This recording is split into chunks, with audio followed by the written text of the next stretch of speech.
صلی اللہ علیہ یا اللہ یا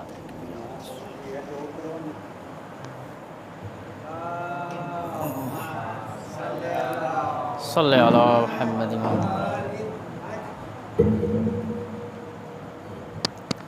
رحم اللہ ونکر الفاتحہ بسم اللہ الرحمن الرحیم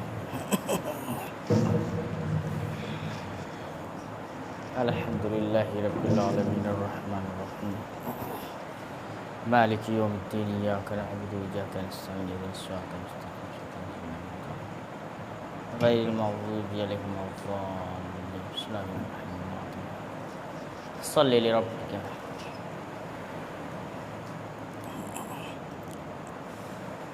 لا حول ولا قوة الا باللہ العلی العظیم اعوذ باللہ من الشیطان الرجیم بسم اللہ الرحمن الرحیم رب اشرح لی صدری ویسر لی امری واحلل عقدۃ من لسانی یفقہوا قولی الحمد للہ الذی ہدانا لہذا وما كنا لنهتدي لولا أن هدانا الله لقد جاءت رسل ربنا بالحق مولانا مولى الثقلين جد الحسن والحسين أبي القاسم محمد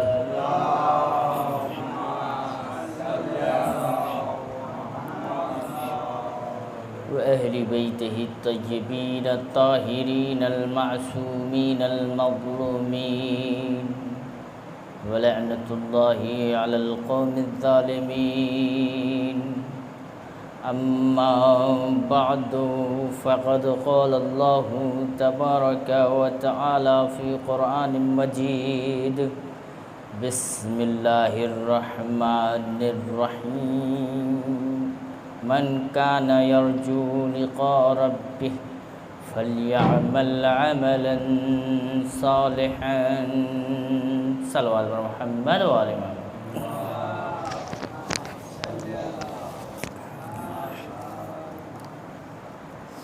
عزیزان گرامی، ساری تعریفیں اس اللہ کے لیے ہیں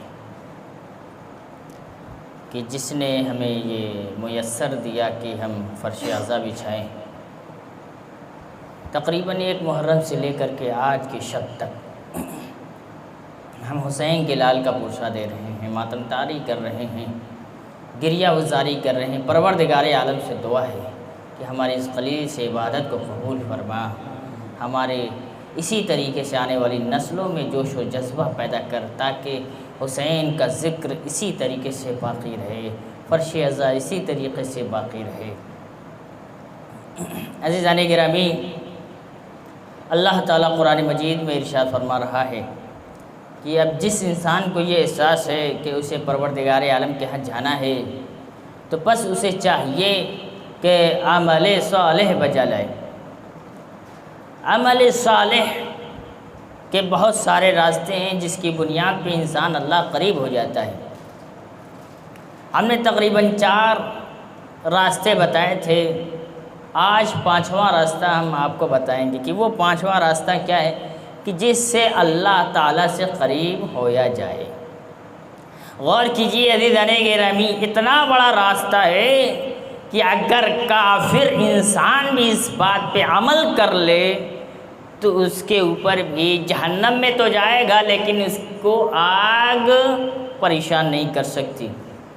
اتنا بڑا عمل آج میں بتا رہا ہوں عزیزان گرامی، اگر انسان مضبوطی سے اس عمل کو پکڑ لے۔ غور کیجیے عزیزان گرامی، سب سے اچھا اور بہترین راستہ اللہ سے قریب ہونے کا ایک اور ہے کہ ہمسایوں کی مدد کرنا، پڑوسیوں کا خیال رکھنا۔ غور کیجیے عزیزان گرامی، اب آئیے اسی گفتگو میں آپ کو میں بتاؤں گا کہ کتنا اہم ہے ایک پڑوسی کی مدد کرنا، خیال رکھنا۔ غور کیجیے عزیزان گرامی، آج عالم اسلام میں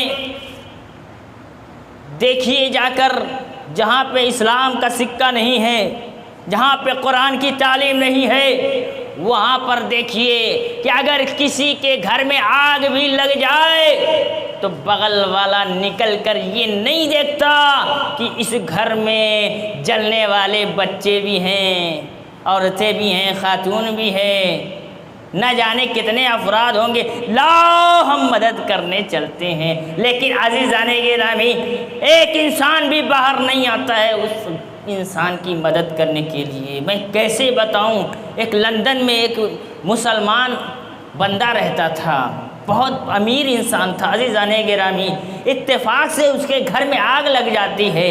اب وہ آتا ہے انڈیا، اب اپنے وطن آتا ہے، ایک گلہ لے کر آتا ہے کہ میں بڑا امیر تھا، میں بڑا پریشان تھا، جب میرے گھر میں آگ لگی میرے گھر تباہ ہو گئے، کروڑوں کے گھر تھے تباہ ہو گئے۔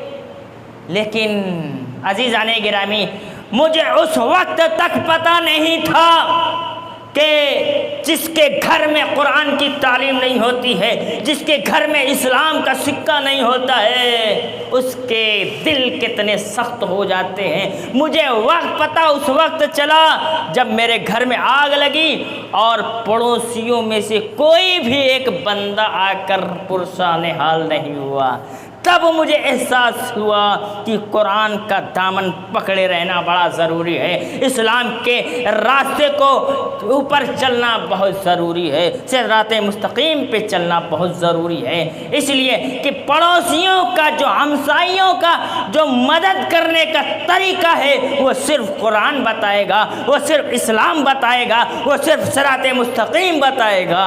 ایک صلوات بر محمد وآل محمد پہ۔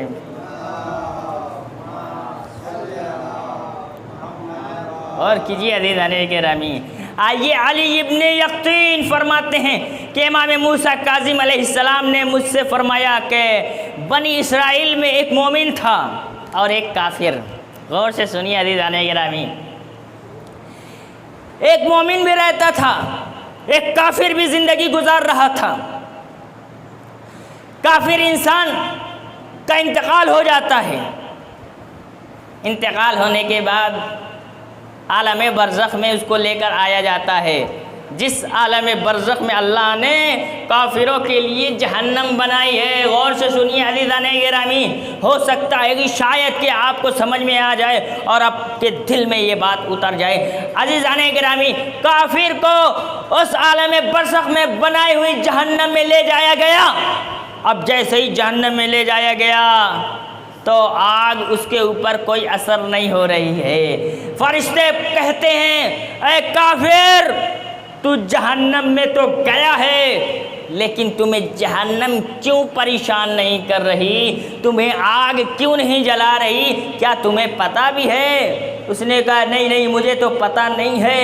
کہا اے کافر، تم ایک مومن کے پڑوس میں رہتے تھے، تمہاری دوستی ان مومن انسان سے تھی، اس مسلمان انسان سے تھی۔ تمہاری دوستی کا نتیجہ یہ تھا کہ جب وہ سلام کرتا تھا تم سلام کا جواب دیتے تھے، جب تم سے ملتا تھا تو مسکرا کر ملتے تھے، جب بھی ملتے تھے گلے ملتے تھے، اس کے حال پرسان کرتے تھے۔ تو عزیزان گرامی، اللہ نے تیرے اس کردار کے نتیجے میں اللہ تمہارے اوپر جہنم کی آگ کو حرام قرار دے دیا۔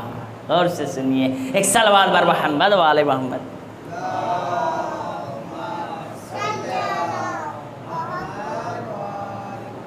کہا کہ تم تو جہنم میں رہو گے، لیکن تمہیں یہ جہنم کی آگ پریشان نہیں کر۔ نتیجے میں کیا؟ ایک پڑوسی انسان کی مدد کرنا، ایک مومن انسان کی مدد کرنا، اچھے سے ملنا، سلیقے سے ملنا، کردار سے ملنا۔ تو اب عزیزان گرامی، وہ تو کافر انسان تھا جو ایک مومن بندے سے اچھا تعلق رکھتا تھا، لیکن آپ تو مسلمان ہیں، آپ مسلمان کی حیثیت سے ایک مومن انسان کی جب مدد کریں گے، پڑوسی سے اچھی طریقے سے تعلقات رکھیں گے، تو آپ کو اللہ تعالیٰ بدرجہ اعلیٰ رکھے گا۔ غور کیجئے، جب ایک کافر کو آگ نہیں جلا سکتی تو آپ مسلمان ہو کر کے ایک مومن بندے کی مدد کریں گے، پڑوسیوں کا خیال رکھیں گے تو آپ کو بدرجہ اولا جنت میں رکھے گا، لیکن شرط یہ ہے کہ پڑوسیوں کے ساتھ اچھا کردار نبھایا جائے، اخلاق کے ساتھ پیش آیا جائے۔ اب عزیزان گرامی، آئیے دوسری چیز کہ ایک شخص امام جعفر صادق علیہ السلام کی خدمت میں صلوات پڑھ دیا کریں جب بھی امام کا نام ہے۔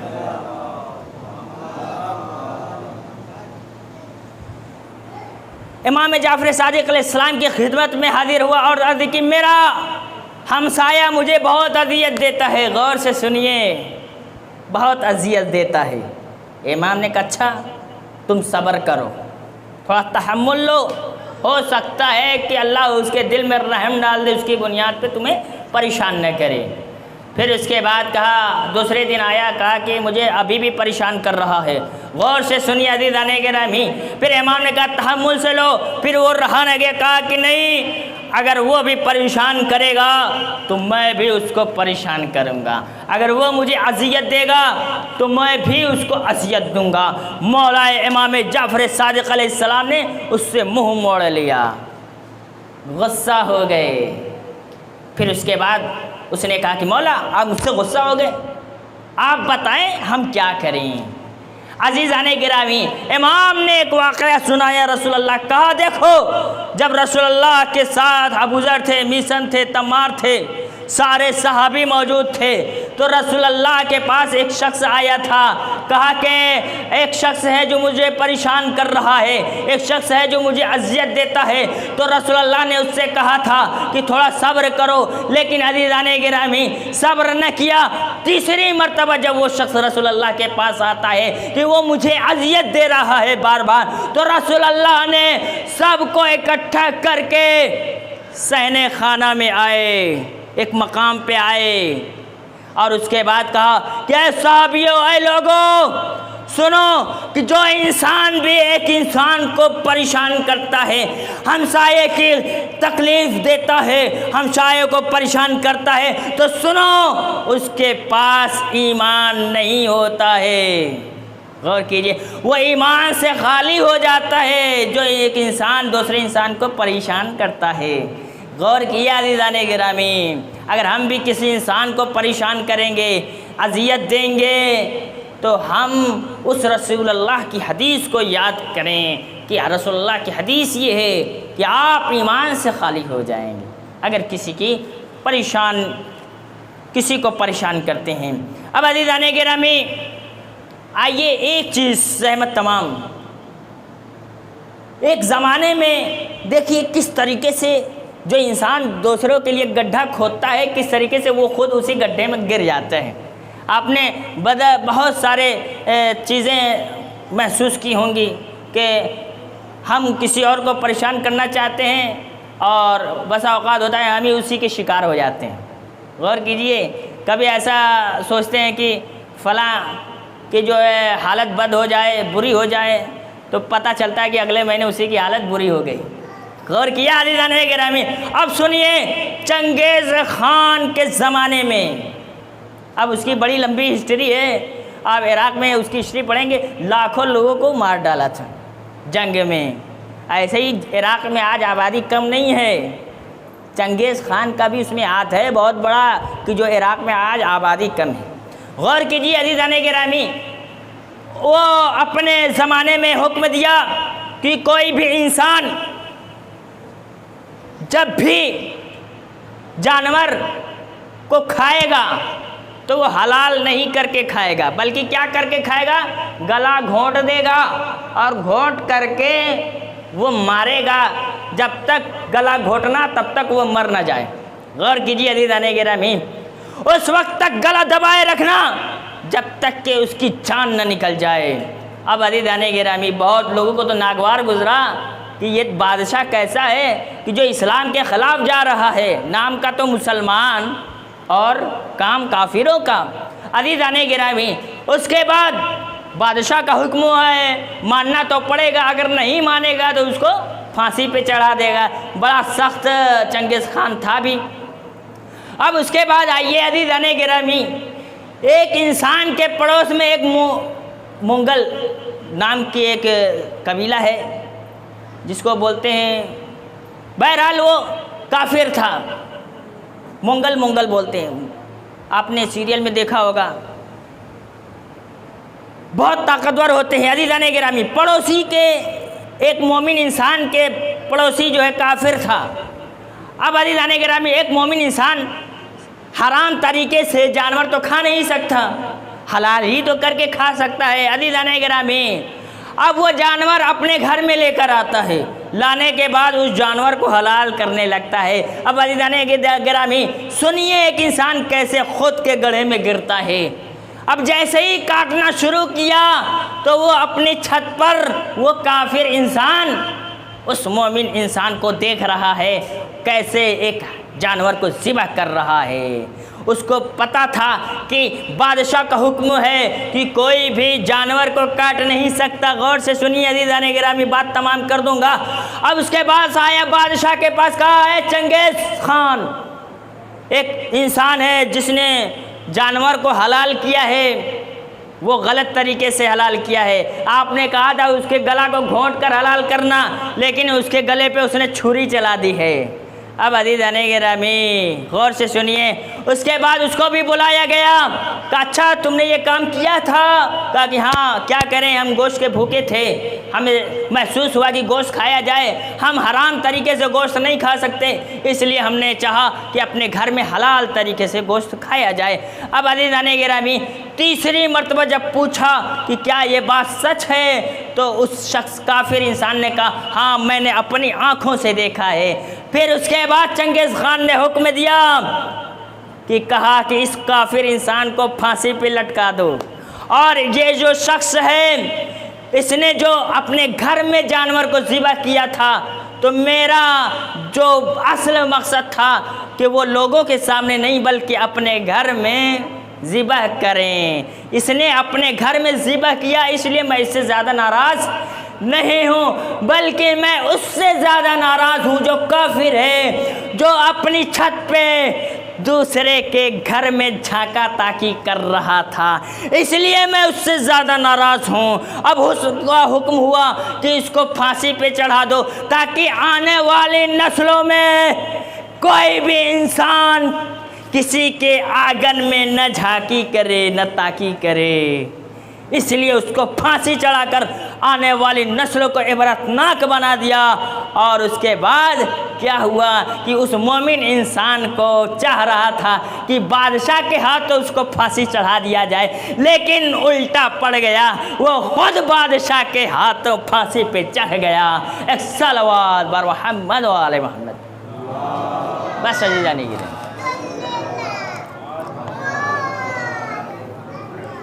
غور کیا عزیزان گرامی، بس بات ختم ہو گئی ہے۔ ایک پڑوسی کا دوسرے پڑوسی پہ جو حق ہے، کیا حق ہے؟ رسول اللہ کے ایک حدیث بس تمام کر رہا ہوں عزیزان گرامی۔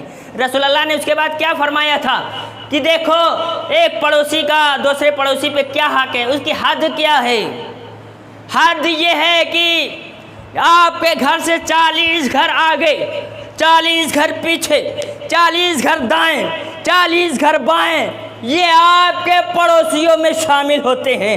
اگر ان پڑوسیوں میں کوئی بھوکا سو گیا تو کبھی تمہیں معاف نہیں کیا جائے گا۔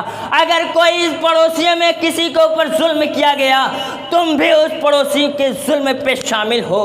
اگر کوئی بیوہ کے اوپر ظلم کیا گیا، کوئی یتیم ہو گیا، اگر کوئی یتیم بھوکا سو گیا تو آپ کے گردن پہ وہ گناہ لکھا جائے گا۔ تو کہا کہ یہ 40 گھر جو آگے پیچھے ہیں ان کا خیال رکھنا تمہاری ذمہ داری ہے۔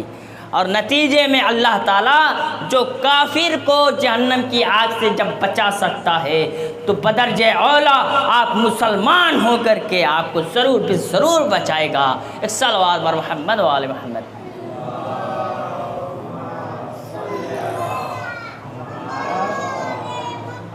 عزیزان گرامی، غور کیا عزیزان گرامی، پڑوسیوں کا کتنا خیال رکھنا کتنا بڑا ثواب ہے۔ آج معاشرے میں زیادہ سے زیادہ ضرورت ہے ایک دوسرے کے گھر میں جا کر کے پتہ کریں کہ وہ کس حالت میں ہے۔ اگر کوئی بیوہ ہے تو پتہ کریں کہ آج کی رات اس نے کھانا کھایا ہے کہ نہیں، ان کے بچے صحیح تعلیم حاصل کر رہے ہیں یا نہیں۔ پرسان حال کتنا بڑا ثواب ہے عزیزان گرامی۔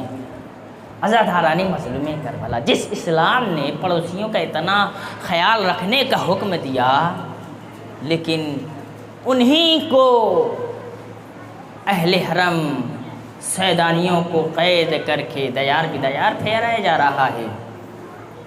انہی کے لال کو کربلا کی تپتی زمین پہ ذبح کر دیا گیا، اکبر جیسے سینے کو چھلنی کر دیا گیا، قاسم جیسے لاشیں کو پامال کر دیا گیا۔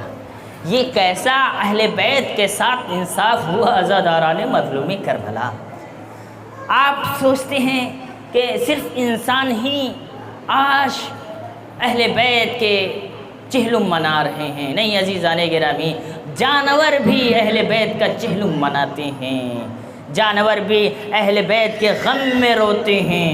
عزاداران مظلوم کربلا وہ کیسے، میں آپ کو بتاتا ہوں۔ جب 8ویں امام رضا علیہ السلام راستے میں جا رہے تھے، راستے میں جیسے ہی دیکھا کہ چاند نمودار ہو گیا، محرم کی چاند۔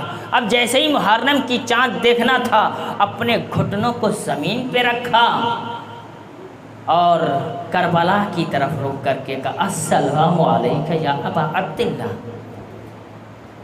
اے میرے جد آقا حسین سلام قبول کر کے، اے حسین آپ سلام کریے، سلام قبول کریے کہ جس کے پشت پہ چھری چلائی گئی، کہ جس کے ہونٹوں پیاس سے جا بلب ہو گئے، جس کے ہونٹوں پہ پپڑیاں پڑ گئی، اس حسین کو 3 دن کا بھوکا پیاسا مارا گیا۔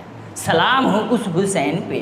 عزاداران مظلوم کربلا جیسے ہی سلام کر رہے تھے تو سامنے سے کیا دیکھا کہ ایک شکاری آ رہا ہے۔ غور سے سنیے عزاداران مظلوم کربلا، چند لمحے کہ یہ مسئلہ ہے، ذرا احساس کر کے سننا۔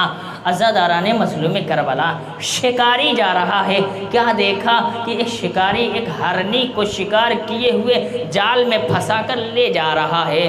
امام کی نظر اس ہرنی پہ پڑی اور ہرنی کی نظر امام پہ پڑی۔ ہرنی رونے لگی، امام کو دیکھ کر برکنے لگی۔ امام نے جیسے ہی دیکھا کہ ہرنی رو رہی ہے، امام ہرنی کے پاس ہے، کہا ہرنی کیا وجہ ہے کہ تم گریہ کر رہی ہو، کیا وجہ ہے کہ تم اتنا رو رہی ہو؟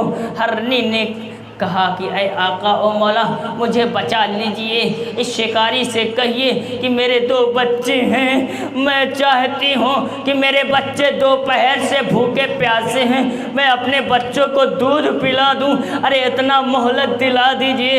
عزاداران مظلوم کربلا، امام نے کہا کہ اس شکاری کو، اس ہرنی کو چھوڑ دو۔ اس شکاری نے کہا نہیں نہیں، بڑی مشکل سے تو ایک ہرنی شکار ہوئی ہے۔ عزاداران مظلوم کربلا، اس کے بعد امام نے ایک جملہ کہا، اے شکاری ارے اس ہرنی کو چھوڑ دو، میں ضمانت لیتا ہوں کہ اس ہرنی ضرور بھی ضرور واپس آئے گی، اگر واپس نہیں آئے تو مجھے قید کر لینا، ارے پورے زندگی تمہاری خدمت کرتا رہوں گا، اجرکم اللہ، اللہ آپ کو کسی غم میں نہ رلائے۔ اس کے بعد اس ہرنی کو آزاد کر دیا۔ اب جیسے ہی ہرنی گئی اس جنگل میں جہاں پہ اپنے بچوں کو چھوڑ کر آئی تھی، عزادارو ذرا غور کریے کیوں اتنا لیٹ ہو گیا۔ اس کے بعد ظہر کا وقت ہو گیا، ہرنی واپس نہیں آ رہی ہے، سپہر کا وقت ہو گیا، سپہر میں بھی ہرنی واپس نہیں آئی۔ شکاری امام کا چہرہ دیکھ رہا ہے، کہا امام آپ نے تو کہا تھا کہ ہرنی واپس آ جائے گی، لیکن ہرنی واپس نہیں آئی۔ عزاداران مظلوم کربلا، جیسے ہی مغرب کا وقت آیا، امام نے کہا اے شکاری ذرا اس غرب گرد و غبار کو دیکھو، اس آندھی کو دیکھو، ذرا محسوس کرو وہ ہرنی آ رہی ہے۔ امام نے کہا اے شکاری وہ ہرنی تو آ رہی ہے، لیکن وہ 2 بچوں کے ساتھ بھی آ رہی ہے۔ اجرکم اللہ، ذرا غور کر کریے، کیوں لیٹ ہو گیا ہرنی کو؟ ہرنی جیسے ہی آئی امام کے پیروں کو بوسا دیا، بچوں نے بھی امام کو پیروں کو بوسا دیا۔ امام نے پوچھا اے ہرنی میں نے تیری ضمانت لی تھی تو نہیں آئی، اتنا لیٹ کیوں ہو گیا؟ ہرنی نے کہا اے مولا و آقا، ارے میں کیسے بتاؤں کیسے لیٹ ہو گیا؟ عزادارو، جب میں جنگل میں گئی تھی اپنے بچوں کو دودھ پلانے، جیسے ہی دودھ پلا کر کے واپس آ رہی تھی، میرے ہرنوں کے قبیلوں میں ایک ہجوم مچا ہوا تھا، حلقہ بنائے ہوئے تھے، ارے گریہ وزاری کر رہے تھے، ماتم داری کر رہے تھے۔ میں نے پوچھا آپ کس کا ماتم کر رہے ہیں، کیوں اتنا رو رہے ہیں؟ ارے ان قبیلوں والوں نے کہا اے ہرنی تمہیں پتہ نہیں، آج محرم کا چاند نمودار ہو گیا، آج حسین کا پرسہ دینے کے لیے ہم اکٹھا ہو گئے، ہائے مولا کا ماتم دینے کے لیے اکٹھا ہو گئے۔ اے مولا میں چاہتی تھی کہ آج میرا آخری دن ہے، میں نے چاہا کہ ہو سکتا ہے کہ مجھے پھر حسین کا غم منانے کو نہ ملے گا، میں نے اپنے قبیلوں میں شامل ہو کر کے حسین کا ماتم کرنے لگی، گریہ وزاری کرنے لگی، بس اسی لیے لیٹ ہو گیا، اے مولا مجھے معاف کر دینا۔ عزاداران مظلوم کربلا، اتنی سی لیٹ، غریبوں کی مدد، عزاداران مظلوم کربلا۔ اس کے بعد شکاری کیا دیتا ہے کہ آپ مولا و آقا ہیں۔ اب مولا و آقا دیکھنے کے بعد پیروں میں گر جاتا ہے، کہا مجھے نہیں پتا تھا کہ آپ مولا و آقا ہیں، میں شکاری کو آزاد کرتا ہوں۔ اب شکاری نے ہرنی کو آزاد کیا، ہرنی نے دو بچوں کے امام کو سپرد کیا، کہا کہ اے امام مجھے پتا ہے کہ امام ہمسایوں کا کتنا خیال رکھتے ہیں، اپنے بچوں کا خیال رکھتے ہیں، تو میں اس لیے آپ کو اپنے بچے سپرد کرتی ہوں۔ عزادارو، جس رضا نے اپنے ہرنی کے بچوں کو اتنا خیال کیا، ہرنی کو شکاریوں سے آزاد کرایا، اس امام رضا کی زینب کو کربلا میں ہاتھوں میں رسن باندھ دیا گیا، سکینہ کے تماچے مار دیے گئے، دیار بدایار پھرایا جانے لگا۔ ہائے مولا کی آوازیں بلند ہو رہی ہیں، انا للہ و انا الیہ راجعون، لذنب قضائہ و تسلیما لعمرہ۔ بسم اللہ الرحمن الرحیم، اللہم کل ولیک الحجۃ ابن الحسن صلواتک علیہ وعلی آبائہ فی هذه الساعة وفی کل ساعة ولیا وحافظا وقائدا وناصرا ودلیلا وعینا حتی تسکنہ وارزقہ وتمتعہ فیہا طویلا۔ اللہم صل علی محمد یا اللہ۔